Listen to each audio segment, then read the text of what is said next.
You are listening to the Yummy Mummy Podcast, episode number 134. Welcome to the Yummy Mummy Podcast, where you will learn brand new and shockingly different tools to lose weight for the last time. And now, here's your host, certified life and weight loss coach, Laura Conley. Yay, you guys, this is a very special episode. We have a conscious parenting coach here with us, Crystal Haitsma. I think that's how you say your last name. We did. Yep. Welcome, Crystal. Why don't you give us the intro? Tell us who you are, what you do, where you live. Just tell us a little bit about your background and how you got into conscious parenting and coaching other parents. Yeah, I would love to. I am a homeschooling mom of 4. My kids range from 7 to 16. And through homeschooling, I spent a lot of time with my children. And so I had to really figure out relationship. And my background is in psychology. I did my degree in psychology, and I always wanted to do something in the mental health space. I was actually looking for my master's program when somebody invited me to an evening that a life coach was putting on relationships. And I was like, what is this magicalness? I've never even heard of it. I thought a life coach was someone that called people and helped them get out of bed and apply for jobs and go to university and stuff. And I was like, wait, what? That's not, anyways, life coaching is so much more similar to therapy than I thought. And it's way more what I already had in mind. I already had in mind working with people that are doing okay, but wanting to strengthen specifically their family relationships. So it already was what I wanted to do when I found it. But that's the more on paper story. The actual story is that I was really terrible at parenting. I was thought it was going to come really naturally. I had loads of siblings. I have 7 siblings and I've been babysitting since I probably started babysitting when I was 9. And for other people, around 11. And I could handle huge amounts of children, get them all to bed, clean the house. I was solid. I was the best babysitter. Everybody wanted me. Oh. So I'm oh, well, it'll be easy. I kind of also thought why do my parents have such a hard time with this? I kind of thought that I could do a lot better of a job. Anyways, fast forward. Oh, no wonder you're on my podcast. You're like my twin flame. I was a psychology major too. And I was like, what am I going to do with this? I'm like, oh, life coaching.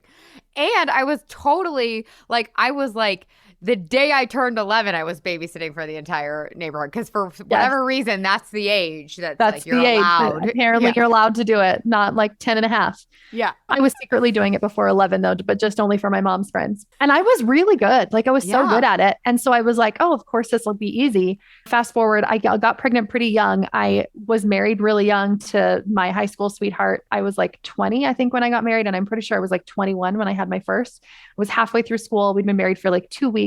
I cried every day. And because I was this is not how life was supposed to turn out. Anyways, and parenting was hard. I had a colicky baby.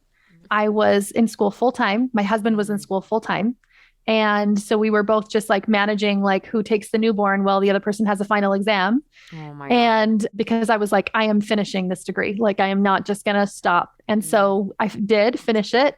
And I was pregnant with my second. At my convocation, I was almost passing out because I was big and pregnant and sick and whatever with holding my toddler in my giant gown. But I finished it and stayed home, and parenting was hard. My toddler was hard. He was loud. He was busy. He was the kid who would be at the playground punching other kids. I'm not familiar with this at all, Crystal. I have no idea what you're talking about. It's the hardest space to be in when you're so hard. Your kid is quote unquote the bully. People don't talk about that. They talk about the kids that are need to stick up for themselves more, love. Anyways. Oh, but, I honestly, I had that. I remember being grateful that my daughter was the one that was getting beat up at preschool and not the one that was beating them up. And then my Phoenix, my second baby, came along and he was the one. And I'm yep, I was right. It's way harder when you have, I don't want to judge and say what's harder. It's all freaking hard. But it's brutal when your kid is the one that hasn't figured out how to use. It is so tough. And it brings up so much for you inside. Internally. And so then fast forward even more, a couple of my kids are neurodiverse. And so that threw in a bunch more struggles. At the time, I didn't really know. I just knew they were super hard, more than what was typical hard. And in this time, simultaneously, so my parents did not parent in the way that I parent. They had given me a parenting book and said, we didn't parent you right. You should read this book. And this is the way you should parent. And this was like a long time ago, before like what I'm talking about now is popular. Like this was like when my kids were like toddlers, and my oldest is like almost 17. So what was the book? What was the book? Do you remember? Yeah, it was called Hold On to Your Kids by Dr. Gordon Neufeld. It's attachment parenting. Okay. Yeah. And they started going to his courses. They started learning more about it. They were still parenting. Remember I said I had 7 children. So, or seven siblings. I do not have 7 children. So there was like a 20-year spread. So I was married, had my kids, babysitting my mom's kids for her when she was overwhelmed. Like this is how, and they were like close to like my little brothers are much closer in age to my son than they are to me. Okay. Anyways, so they're still parenting, like figuring out their stuff. And I'm like, yeah, you're right. Like you did a bad job, you guys. But it was nice to see how they started to change and how things started to shift with my little brothers and like the different relationship that they were having and stuff. And so I'm like reading about these books. And I'm like, yeah, this is so great. And I love it. So he was kind of my first introduction to it. Then I got into like Dr. Deborah McNamara's Rest, Play, Grow, Dan Siegel, Tina Payne Bryson, Shefali Sabari, like everything to do with conscious, gentle, attachment-based parenting, which I call connection-based parenting now. But they're all kind of the same thing. It's really like more about like me and what's happening inside of me and how can I parent in a more connection-based way and focus less on modifying my kids' behaviors.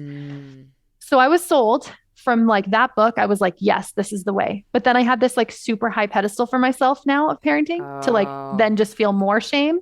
Because I don't think I think I probably felt like bad about yelling before, but I didn't think it was like emotionally damaging. And I was like, great, now I'm emotionally damaging them and I don't know how to stop.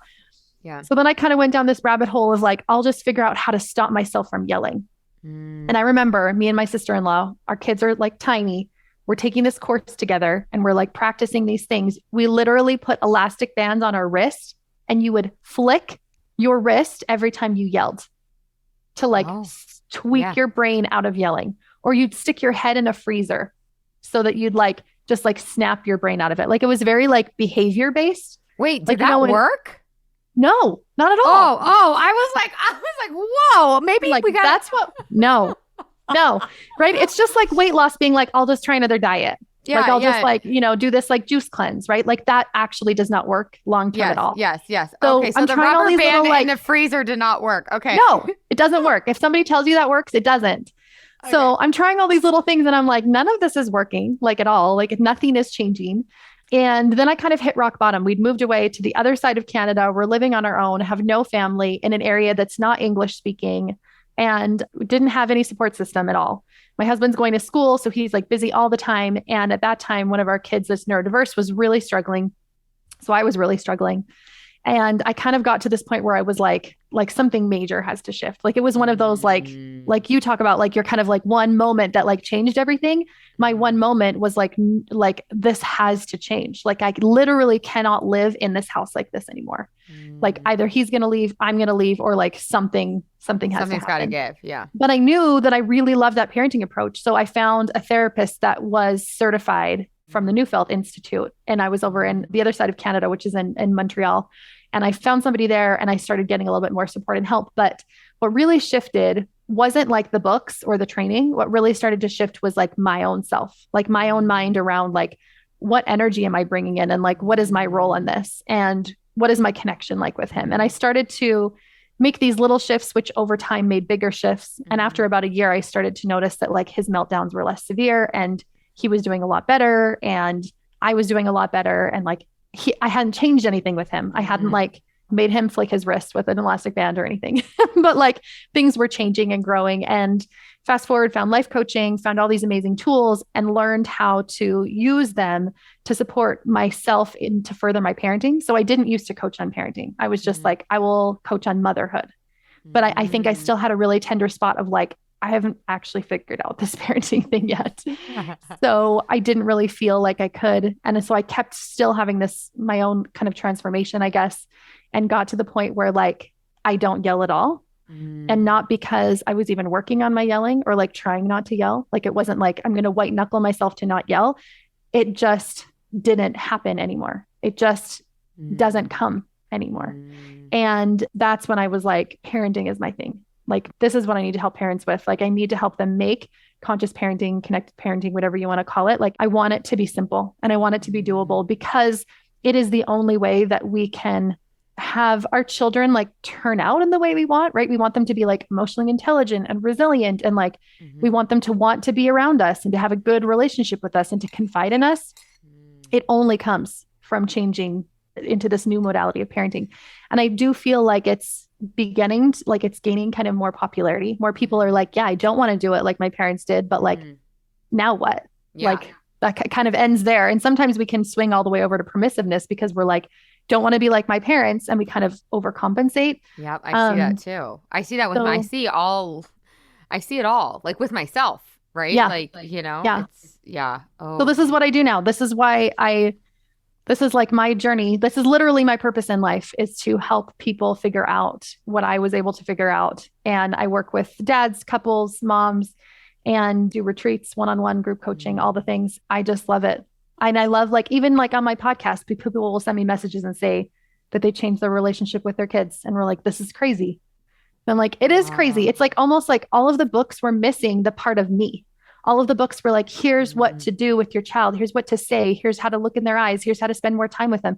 Well, if I'm spending more time with them each day, but internally super frustrated at them, I'm actually damaging more than I'm connecting. yeah. Right. And I just felt like that's what was missing for me. So now I don't encourage people to read parenting books. I'm like, no, don't do that. Just spend your time inside with you, with your own healing and your own intuition. Yeah, because then you read all those books and it's just like dieting, right? My clients have read every goddamn keto, Weight Watchers, freaking Atkins, freaking Tracy Anderson, freaking Goop book on like what to eat, and like they don't weigh what they want to weigh because it's not about that. It's about because they're missing the most integral part. And I feel like the advice that they were giving in the parenting books was so good, but I feel like it was coming from their own healing journey. Like they were telling us the end. They were like, and then this is what you do. But we were like, okay, but like, how did you get there? Yeah. Well, and that's so good too, because if we read all these books and then we keep reading these books and we've got all these examples of these people that are doing and having what we want so badly, then we just feel more like a failure, to your point at the beginning. Like, okay, yeah, like I don't want to yell, but I'm still yelling, like the flicking of the wrist. And then I feel even worse, right? Exactly. Then I'm at the end of the day, which like on your podcast, you probably talk a lot about emotional eating, right? A lot of my people will stay up late, they'll watch Netflix, they'll eat junk food. That was totally my MO, like every night, because I was so stressed out, so burnt out, so not taking care of myself in the ways that I needed to in my parenting and in my own self.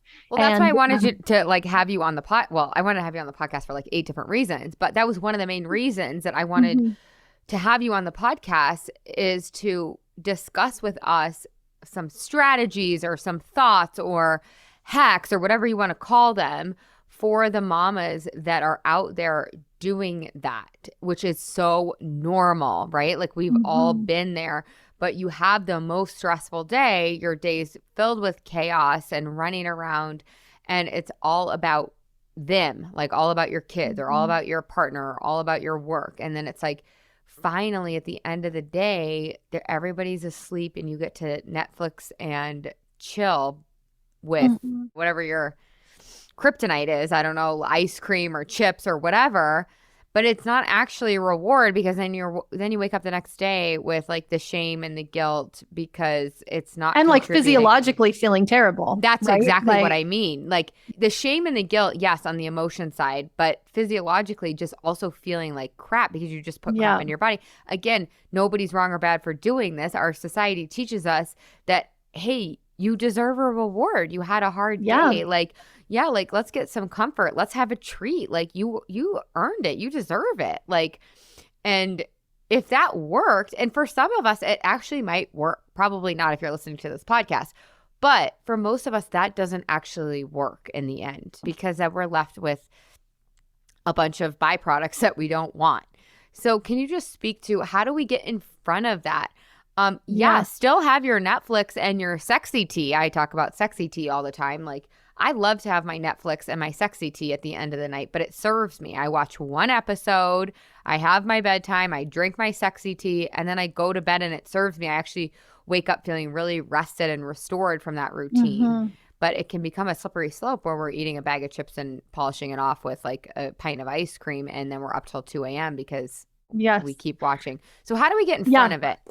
Okay, so first of all, I'm going to say don't stop doing it yet, which sounds crazy, but I would say like literally do not stop yet, because it is a result. It is a byproduct of something else going on.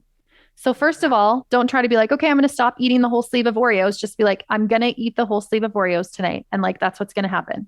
Okay. It's okay. It's cool. Yeah. But while you're doing it, what I want you to do is ask yourself some questions. So like, what emotion am I trying to eat right now would be one. Like, what am I trying to get? Am I trying to get like relief, relaxation, calm, peace? Like, what am I trying to get? And like, what is my need actually? Like, what's really happening underneath the surface? And all that you're going to do is just gain more awareness while you're still eating the same thing. You're not going to beat yourself up. You're not going to feel shame or guilt. It's just like, okay, I wonder. It's the plan. This is like actually the plan that we're doing. Yeah. Like, I wonder what's actually happening here. Right. Then we can dig into more of the work. But the work isn't stopping emotional eating. The work is uncovering, like, why is my life so overwhelming? Why does parenting feel so hard? What feels so stressful for me? And then digging down to like, that's actually what's going to be supportive, right? Because the emotional eating will slide off once we can figure out like what's happening. Yeah. Like right now, the emotional eating is a byproduct of the quote unquote stressful day. And if our days just most of the time aren't that stressful, we just naturally, organically won't eat the sleeve of Oreos. Yeah. I was talking ahead of a time. Yeah. Go ahead. Somebody asked me about self-care in a podcast this morning. And I was just like, as I was saying it, it hit me like how true this really is. But like my entire life is self-care. Like the way that I live my life, the fluidity of my life is self-care. I don't have to like take time for self-care because I'm like in this totally depleted way and I need to like lift it up, and then I like deplete and then I like lift it up again. Like it is me and I am it. And it comes from my relationship with myself, how I treat myself and less in my body and more in my brain. Like, how do I speak about myself? How do I feel about myself? And our relationship with ourselves is the one relationship we bring into all of the other relationships. So like, as we change that, everything else changes. And what I've noticed is that conscious parenting comes naturally as we do this healing work. Like you don't even have to read the books. You literally don't even have to. And I used to think I need one of these parenting experts to come live in my house. Like they'll see why it's so hard for me and then they'll tell me what to do. This is what all my clients say before they become my clients. Can you just be in my pocket? I just want to carry. I'm like, I can't bat the cupcake out of your mouth at 9 p.m. Like you're going to have to learn on your own. Well, and there's no learning in that either, right? Exactly. I had somebody yesterday like text her husband and be like, we've been talking to Crystal a lot. I really think we need to make some parenting changes. And he was like, good. Can like our kid go live with her? Like maybe she can do it. And I remember feeling that same way. I was like, there's no way I can do this. It's because we're going about it in the wrong way. We're like looking for like, how can I modify my kids' behavior? How can I change things for them? And really, it's always like going internal. And so the internal work that I do now with people, when I say relationship with self, means like our self-concept was developed in the years of 0 to 7.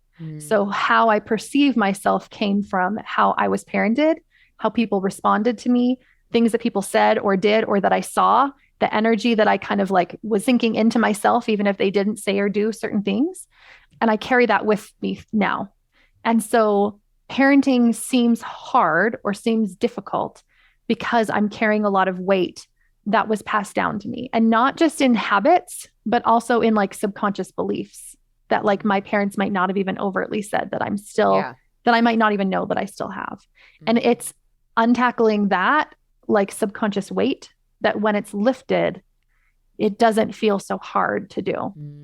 It gives us access to what I call intuition. People call it lots of different things, gut instinct or spirit or whatever. But like our own inner wisdom is something that we have intensely as parents, but we're just tapped out of it because we're so used to like experts telling us what to do, right? There's like, is there a study for that? Can you send me research? Like, do we know that works? Well, you know what the research says? The research says that like, give your kids time out because they'll listen, and like use rewards and use punishments and use all these things because like that works, because all they're looking for is like, does it work in the moment? Yeah, exactly. That's the green juice cleanse of parenting. Yeah. But like long term, does that really work? Yeah. No. Well, like depends what you want, I guess. But like for me, I'm like, I want a long-term relationship with my kids. I want them to feel safe to come to me with anything, no matter what. I want to build emotional resilience. I want them to have emotional intelligence, empathy, personal responsibility. Like those are the things I really want to teach more than I want my kid to clean up their room in this moment. Yeah. Yeah. Yeah. Okay. So I talk a lot about inside the Yummy Mummy experience, compelling reasons, right? Like if you want to lose weight for the last time, you have to have a very strong why. So I'm curious what your whys were, or could you share some whys that maybe we want to adopt for not yelling or for conscious parenting or connection parenting? Because I'm actually starting to call it like ravenous reasons, because that sounds a little bit more fun. It is ravenous reasons. On brand. But yeah, I'm like, I actually talked to my parent coach / child psychologist, and I'm like, I need more reasons. I need to feel more compelled to not yell at my children, because, and I'm working on this. I'm like a work in progress, but I would like to not yell at my children. I actually identify, I've talked about this on the podcast. I talk about this with my clients all the time. I identify as a parent who does practice conscious parenting and does not yell. Like I do not yell. That is my self-concept. And yet sometimes I still do yell. And I've noticed in the past, and just thinking about having you on the podcast too, I'm like, oh, this would be a fun question. I actually would like some more compelling reasons as to why yelling at our children is not okay, and like why I shouldn't yell at them, because you talked about it, you touched on it. This can be like really emotionally damaging for them. And I've seen some of the research. I mean, I do know some of the compelling reasons, but I want you to share with me and our audience, because I think when we have a compelling reason, it just makes the work or the practice that much easier. So tell us a little bit about, because I've seen some of the data too about this being emotionally damaging for our children if we yell at them. So if you could just speak to that, I would love to hear. Hey, I will definitely give you compelling reasons, and I think that you'll love them. But then I'm going to give you the real answer to the real question that is not said. That will be even better than compelling reasons, I think. But the compelling reasons for me are, do I want a long-term relationship with my child? So for me as a teenager, I kind of just went to the mode of like, well, I'm just going to keep living my life the way that I'm living it. Whether or not you even know about it, like I'm just going to go do my own thing, because I felt so controlled with the authoritarian household that I lived in that I wanted to do everything the opposite of whatever it was that my parents wanted. And I would even like, they wouldn't even have to say it. I would just know like, oh, they won't want this, so I'll do the opposite, because I was so oppositional, because I just didn't feel that connection or that attachment with them. And I still see this happening. Like our kids are actually more prone to what's called peer-oriented attachment than adult-child oriented attachment, because they spend a lot of time with their peers. Because of the way that our world just works, it's more likely that your child will be peer-oriented, which means if they have an attachment that's that way, they're going to be looking at how they should behave. They're going to be looking for advice. They are going to want closeness and proximity to their peers more than they are to their parents. And so for me, my compelling reason is like, I want them to have a secure attachment with me, because I want to be able to teach them these valuable skills that they're going to learn from me. So one is emotional regulation, right? Don't want my kid to be 20 and still be punching somebody in the face when they're mad. Or if you ever saw that like reels going around where that like adult man was just screaming his head off in an airplane, because there was a baby that was screaming, and he was like, get that baby to calm down. And why doesn't that baby know any better? And it was just so interesting, because I'm like, he's literally modeling like, this is what happens when you don't have a conscious parent as a child, because they don't have emotional regulation skills. So it's something that needs to be taught, and it's taught through our being. It's not taught through like, let me teach you how to box breathe. It's not taught through like, let me work through this with you verbally. It's actually through our energy. That it's called co-regulation. Emotional self-regulation is taught through co-regulation. And I don't want my kids punching each other as adults. So yes, like that's a compelling reason for me. I want them to have emotional intelligence, because that's the greatest indicator of future success. I want them to be emotionally resilient, because I know that difficult things are going to happen for them. And I want them to know how to move through those in a healthy way. So those are all a bunch of compelling reasons. But the real reason for me is that it's not about them, it's for me. It's not about them at all. And it's not about the yelling. We yell, again, as a byproduct, just like we overeat as a byproduct, because something more is happening deep down. And what that is called a trigger. So a trigger is when we're feeling emotional activation. So when I'm feeling emotionally activated, I'm going to yell. Yeah. There's other reasons for yelling. Like I could just be tired. I could just be hungry. Like that's cool too. But like a trigger for me feels different. I feel it in my body. It feels intense. Yeah. Triggers are there to help us learn and to grow and to expand. And so the byproduct is yelling, and the triggers are the reason for it. So instead of trying to stop yelling, it's like, wait a second, what's actually happening? Right. And then over time, you feel less triggered, you feel less intensely triggered, less frequently triggered. And it's almost like the volume just turns down. Oh my God. And It's like the emotional eating, like to a T, yes. right? It's like the urges. I talk about having urges to eat food when you're not hungry. You described it perfectly, right? You have an urge or a trigger. Yeah. Yeah. And I don't not yell now because I'm like, I don't even think about it. I literally don't even think about yelling. It's not like sugar in my life. It's like sugar for me. I just don't eat sugar. I don't have to think about it. I don't have to talk myself off the sugar ledge. The volume is the perfect example and visual. It's like the volume is at a 1 where it used to be at like a 69, right? Yes. So it's like, like there's a cookie there, but it just doesn't have a hold on me. It doesn't there's no trigger. Yeah. It's like just not there for me anymore. And it took like work to get here, but like it's so much less about our kids and so much more about us. So if we have a secure attachment and we know that like, okay, we're teaching through role modeling the behavior, then like what behavior are we modeling? Well, like when we're yelling, we're modeling dysregulation, and like we're basically teaching them what we don't want to be teaching them. So, and this happens over and over again. We're like constantly teaching them like, don't yell at your sister, as you're like, they're yelling at their sister and you're yelling back at them. Yeah, so it's so ironic. And I want to say that I know all this from personal experience. This isn't because I was like just naturally so calm. I was like the opposite. I'm a highly impatient person. When I got married, I realized like, wait a second, this is actually a lot harder than I thought it was. And I'm also super impatient. And I didn't know that about myself. So now my idea of impatience is really different. It's actually like, oh, I'm just super triggered by everything around me because I did not have the type of home that bred things like emotional regulation and like safety and emotional security and stuff like that.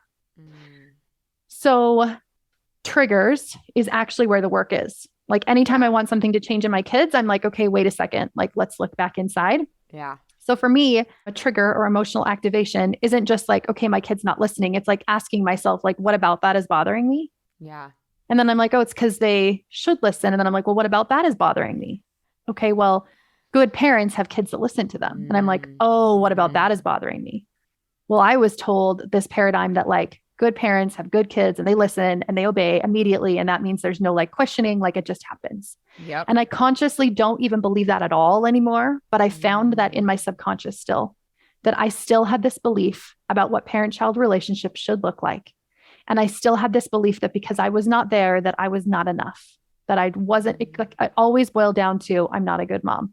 Not on the surface. I didn't even know that I thought that. In fact, I thought I was a pretty good mom in general. Yeah. But like deep down, I was like, oh, okay. So the trigger is always going to be rooted in a subconscious belief that I've held from childhood that was probably developed in like the 0 to 7 years that I've kind of just passed through. Right. So once we uncover like, oh, that's what it is, the uncovering part of it is really healing. But I've also found that triggers are more of like a body thing. And so you need to get into your body in order to heal it. And that's where things like hypnotherapy, breath work, guided meditation, emotional processing, like that's the tools that I use to help clients and myself move through that belief so that it's not a trigger anymore. And then something else will trigger us and we do the same thing. And we do the same thing. And sometimes all it takes is uncovering it to be like, whoa, like I do not believe that anymore. And sometimes it feels a little bit more stuck. Yeah. And so, and another helpful tool that I teach people is like emotional self-regulation. So like, what are things that help me to calm down and how can I practice that? And how can I know how I'm feeling during the day and help bring myself back down to calm and also tone my vagus nerve, which is a huge part of nervous system regulation. Yeah. So there's a few different things, but really like, there's not a lot. Like there's maybe like 5 things that we can kind of work through. And there's lots of different healing modalities. But whatever healing modality that you're going for needs to be trigger healing in some way. So it can be therapy, it can be coaching, hypnotherapy, breath work, meditation, but it specifically needs to be around like, what do I believe about myself? What do I believe about my relationship with my kids? Like, what is triggering me and why? Yeah. It has to be actual root work. It can't just be this Band-Aid or surface level. Yeah. Yeah. So we can have the like compelling reasons too. But I think it's more compelling to be like, the reason's actually me. Like, I want to figure out what my triggers are and why. I want to figure out. Yes, but I need the compelling reason to figure out my triggers. Yeah. Do you see what I'm saying? So like, it's very compelling to me to have a long-term relationship with my kiddos and for them to be 28 and I don't even want to do the math, some other age, and we're like going on vacation together, right? Yeah. That's very compelling to me. Me too. I really want that.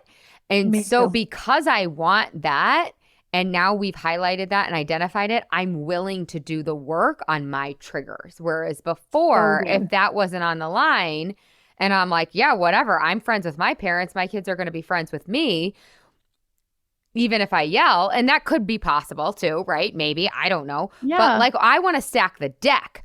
So if I have a compelling reason of like, I really want them to be emotionally resilient and emotionally intelligent and have this long-term relationship, I really want those compelling reasons for me and for them, then I'm willing to actually do that work on my triggers, which I'm a pretty willing person. But for the audience, some of us we don't want to do that work. That's not fun. Like, that's hard. Yeah. Like, that's scary. That's vulnerable. So I think it's such a great conversation because I think we kind of need both. And I think what you're saying, there's another compelling reason there of like, want it for yourself too. Like, want it for your own healing. But sometimes we don't care about that. We don't want our own healing because it's scary, or we just don't care, or it doesn't feel like we could fit that in. So it's like, I feel like there's some advice out there where people are like, you can't do it for your kids. You got to do it for you. And I'm like, who cares who you're doing it for? If you're doing just do it. Healing, I don't care if it's for you or for your kids. And for me, I like having compelling reasons for both, like for me and for my kids and for our relationship. So just you sharing those compelling reasons of why I might not want to yell. Okay, so if I yell less, the likelihood, or if I stop yelling completely at a root level, the likelihood of me having this long-term relationship is much higher. I'm like kind of on board, right? Yeah. And I want to say too, like, because I'm like, yeah, I was friends with my parents too, but not in the same way because I was like still holding part of myself back. Like, there wasn't like, it's not like I would call them and talk about like my deepest worries or whatever. Like, I didn't. So I would also consider like, what kind of attachment do you have to your parents? Is it very avoidant? Is it like overly codependent? Like, just like, we're not really getting into that a ton, but I just want you to think about what kind of relationship do I have with my parents and what kind of relationship do I want to have with my kids? And I was like you, like, I wouldn't have done this work for me. Like 5 years ago when this started, I really did this work for my child. I did it for him because I could see how extreme his behavior was, how extreme his highs and his lows were. And his mental health was like terrible.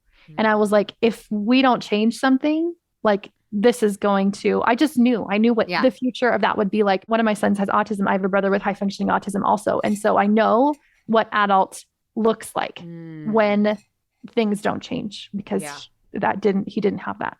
And so for me, that was my compelling reason also, was like, I want something different for them. Like, I didn't know at that time that it had more to do with me than it had to do with them, but I really did want something different because I wanted them to be raised in a home that felt physically and emotionally safe and secure for them.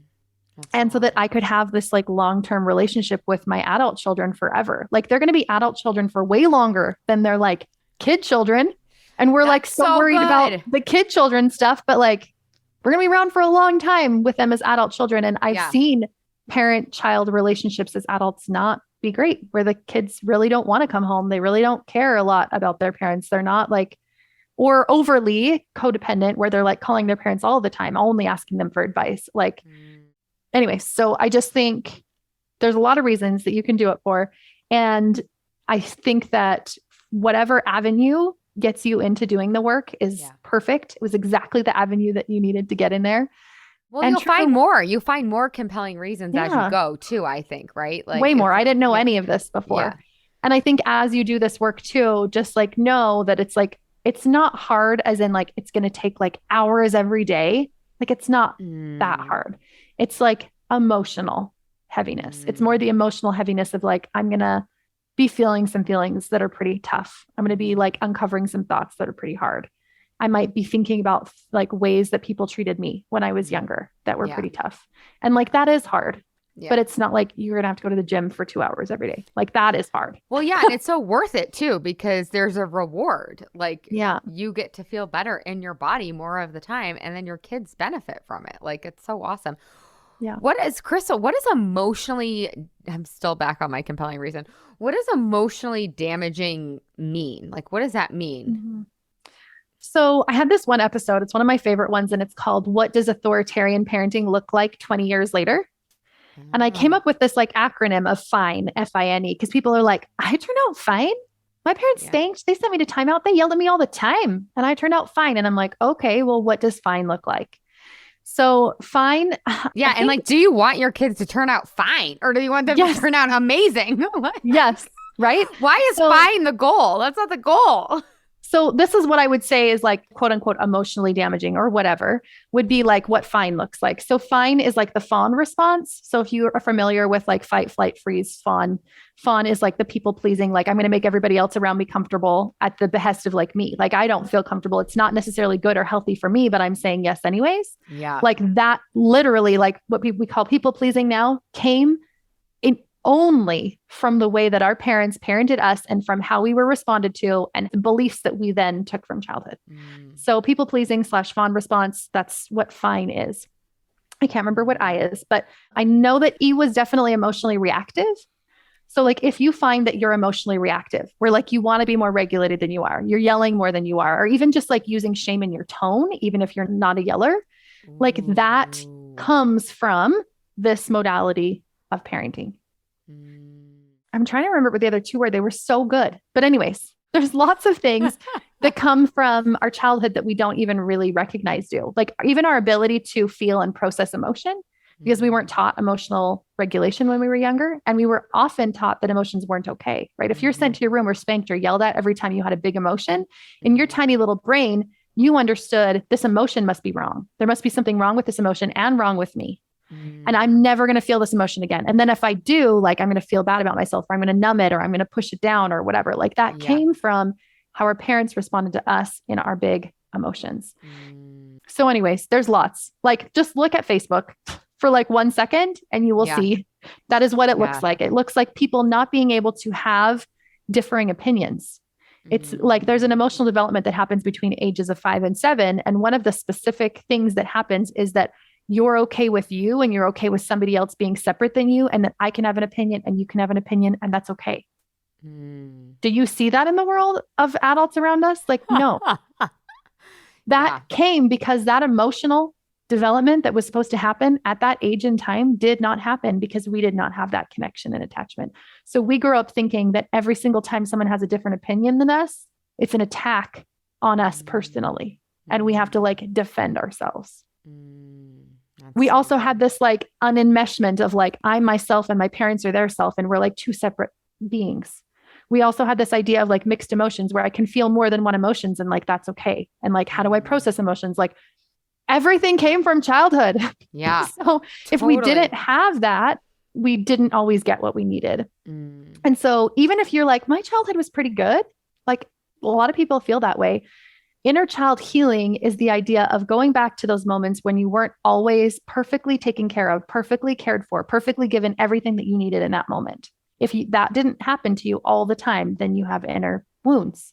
There's also wonderful things we brought from childhood. It's not just about healing and wounds, but because we're not robots, then you need inner child healing, right? Your parents could not always give you everything that you needed or understand you or connect with you every time. Well, I love that too. It's like, it's not even like you're not saying this at all, but it's not even our parents' fault. It's just like, this is the human condition, and their parents parented them in a certain way. And those parents, it's from one to the next. So it's like, you are not saying this. I just want to be super clear that it's like, I don't think it's like going to serve us if we play the blame game with our parents, right? Which you're totally not, I mean, obviously, but I just think that's important too. Like we can do this inner child work, or we can heal our wounds or whatever, and like love our perfectly imperfect parents. Yeah. And I think it's like twofold. I feel like it's kind of an evolution. Like our parents gave us what we needed to get to where we are right now, where we actually can change. Like if you read parenting books from the 80s and 90s, they were horrific. They were literally abusive, like what they would tell you to do. And I talked to my mother-in-law about it all the time because she was really big into parenting books and they were just awful. And so, and our Like parents, what? Like what would they say? Like what would they? Okay, I will give you an example and you will be like, there's no way, that sounds too crazy. But one time she said she was reading about how to deal with her kids when they were younger. And one of them said, like, you put them over your knee and you get a wooden spoon and you hit them with the wooden spoon while you're telling them, this is because you did this. It's not because I want to do this to you. I have to because of what you did and I love you. Oh my God. Yes. So creepy. She was parenting in the 80s. So this is not like it was like 1910. Yeah. Right? It's like even in like the early 2000s, they still used belts and whips and ruler sticks in school. There was still corporal punishment. I think it was like maybe the late 90s, early 2000s. But my dad was a teacher. So really, it's basically amazing that we are functioning at this level as a society. Yes. So I think it's twofold. I think one of it is like realizing like, okay, my parents really did their best like this. And then also accepting like, but it wasn't what I needed. It wasn't good enough for me. And that's okay. I can hold both of those. I can hold the sadness and the hurt and the anger that came from my childhood. And I can also hold space for like, that still was their best. Even though it wasn't good enough for what I needed, it was their best. And like, I'm at the space now, like there's so much more information out there, but it's new. Like the earliest book I ever read on this was only like not even 15 years ago. Like it's not a widely spread, widely known way of being, parenting. Yeah. And I think about the people like in 100 years looking back and be like, can you believe it? Like that they parented that way? Like, because we're like at the tip of the iceberg in terms of like all this knowledge. And you were even like, when we were talking about doing podcasts together, you were like, oh, you've heard of this? I'm like, oh yeah. I'm like, I'm super into it. But so many people haven't. It's not mainstream, I guess. No. You know, I think that's like the fault that some coaches fall into, like me included. I just like think everybody knows about all this stuff, you know, but it just happens to be like me too, because I'm just like that's in my world. My world is just like everybody knows about this. And then I go out like literally on Facebook / the real world. And I'm like, wait, nobody knows about this at all. Yeah. And I don't say like those emotionally damaging things to like shame you into like, now you have to do it. Like, I don't want it to come from that energy, but just know like there is a better way. There is more knowledge. Yeah. There is a different way of doing it if you want to, and if you feel called to do it, and that does not require perfectionism. I always call it good enoughism. I'm like, no, our goal is not perfectionism. It's good enoughism so that we can still show our kids how to make mistakes gracefully and how we move on from them and how we still love ourselves through our mistakes. And so it's a beautiful way to live. It's more of a long-term, right? It's like what you teach. It's not like a quick diet. It's not going to happen overnight. It's more of a long-term approach. And also that it's not super long. Like, it's not like I'm never going to get there. Like, I don't work with people for more than like 12 weeks. So you can get there. Yeah, it is. Happens. It's a practice. It's totally, it's exactly what I teach. But once you get to that other side, like where you've somewhat mastered it, right? Yes, it's still a practice where you've somewhat mastered it. It really does get so easy.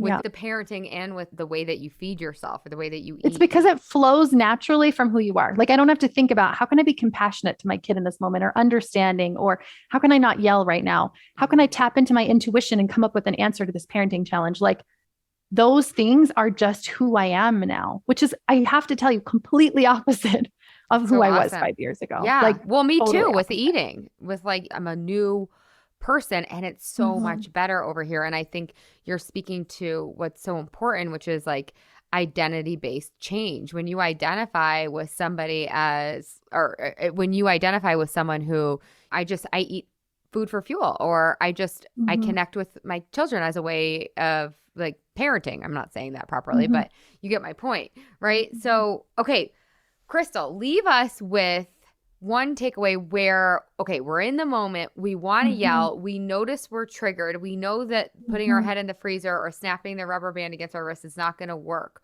In that moment, what is one of your best suggestions? It's super simple and it will work every time.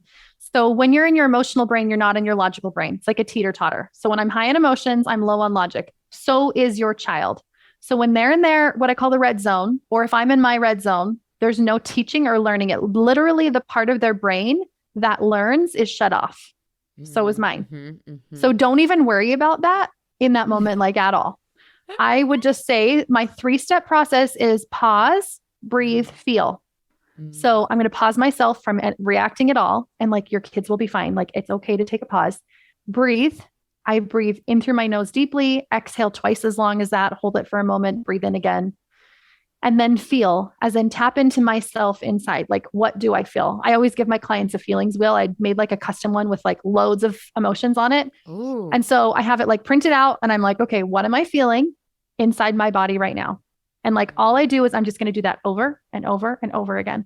Because what you'll find is that within a pretty short time, like your child's naturally learning that they shouldn't hit their sibling, or that like if they say something unkind, someone else is going to cry and they're not going to want to play with them again. Natural consequences, right? Yeah. All of those are happening naturally. And so when I give myself a moment and I give them a moment, that will happen. And so just knowing like it's not something huge and big that you have to do, but I think this pause, breathe, feel can simultaneously happen where you're kind of uncovering your triggers. Like, why am I triggered? And like, how can I get help with that and support with that? Like that's its own thing. But in the moment, pause, breathe, feel, like 3 steps every time. Just keep doing that, keep doing that, keep doing that. And in the moments when you don't do it, go back to that again. When you're like, okay, wait, I didn't do that. Now I'm feeling terrible about myself. Okay, wait, even in that moment, I'm still in my red zone. It can look like depression, withdrawal, like whatever, shut down. So I'm still going to just pause and breathe and feel. I love that. Well, and they talk about that too, right? Like if you do yell, like, and you talked about it too, like if you do yell, like there's so much power in the repair and going back and be like, you know what? I'm really working on my parenting, Luna. I'm so sorry I yelled. I'm really working hard to be calm in the moment. And what I say is like, it wasn't about you at all. Like I was actually just feeling anger. I was feeling anger. And sometimes when I feel anger, I yell. Do you ever yell when you feel anger? Like, I know I'm an adult and like, it's still something I'm learning. So like, it's okay. Sometimes we yell. That's so good. Right? There's not some deeper meaning, just like, it didn't have to do with you. It was just me. Yeah. Do you apologize in that moment? Do you say sorry? Yeah, I do. Not usually in the moment of like when I'm in the red zone. Oh, no, I know. When you come back and you repair or whatever. Yes. Always reconnecting. And sometimes reconnection isn't needed. Like sometimes they've totally moved on and I've totally moved on and it's like fine. Yeah. But sometimes I do go back and I'm like, when I was like grumpy earlier, usually they've totally forgotten about it. Yeah. And I'm like, that didn't have to do with you at all. I'm so sorry. Like sometimes I yell when I'm mad. I'm working on it. I'm trying not to, but sometimes I do. Yeah. And for me, that's very like human because you're not going to go from being like a natural yeller to like not yelling the next day. Yeah. Yeah. That's what I've tried to tell myself is like, okay, the repair is as important as not yelling because to your point before, then they're seeing, oh, my mom is working to evolve or working to better herself or grow or whatever. And she's not doing it perfect and she's making mistakes and she's falling on her ass and she's not perfect and she loves herself in that moment. Like that, I can't think of a better gift that we could give her. That's the thing. I tell people like, I don't want you to be perfect because the best gift you can give to your kids is failure. Because what we're teaching them in that moment is what I call shame resiliency. Yeah. And it's like, how do I move through my own shame and how do I like love myself anyways and move through that? And you don't have to say these things to your kids. They know, they feel it. It's just like the being, like the energy is like passed down to them. Like they will figure it out. And so I don't even have to sit there and be like, I was feeling shame and I was thinking this about myself. And this is what, right? Like, it's not even, it's so much more simple than that. Energy. It's just like, like I was feeling anger. Sometimes I yell when I'm angry. I'm working on it, but sometimes I still do because I'm human. You might feel the same way sometimes. Oh, it's so good. Okay, Crystal, tell us how we can find you, connect with you, all the things. Yes. The best place is on my podcast. You can come hear Laura on my podcast also. It's the Parenting Coach Podcast with Crystal. I'm on Instagram at the.parenting.coach. I go on and off bouts of Instagram. So I'm sometimes lots of there and sometimes not. And then you can get on my email list by going to coachcrystal.ca/wheel, WHEEL, and downloading my custom feelings wheel, which I literally made because I was like, I don't just feel 8 feelings. Like I don't want an emoji wheel. Like I want it to be more comprehensive than that. So I made one. I read like Atlas of the Heart, Brene Brown's, and I went through and was like, these are all the emotions that like we really need to have in here. So anyways, go get that. It will be helpful. And do your pause, breathe, feel right now. Yes. Oh, that's so good. Thank you so much for being on the podcast. To all the listeners, please go rate, review, subscribe. That helps other moms be free. So pretty pleased with the cherry on top. Go do that. And I will see you all next week. Ciao, ciao. Hey, if you've enjoyed listening to this podcast, I would love it if you leave a rate, review, and a subscribe on whatever you're listening to this podcast in. Pretty please with a cherry on top. It would help me so much, and it would help all the other mamas out there hear this message. Thank you in advance. I really appreciate it. And you have to come check out the Yummy Mummy experience. It's my proven lose weight for the last time group coaching and course. Head to lauraconley.com and just click work with me. Other than that, you guys, I would love to give you a free gift. If you want your free listener only gift, go to lauraconley.com/gift. And from there, you will get your free best ever weight loss hack. So cool. The last thing I want to tell you, you guys, is I do have a free Facebook group. It's called, you guessed it, The Yummy Mummy. Lose weight for the last time, end body drama, and get food freedom. You can just search that on Facebook, or again, you can head to the show notes and you'll find the link there. All right, you guys, have the best day ever.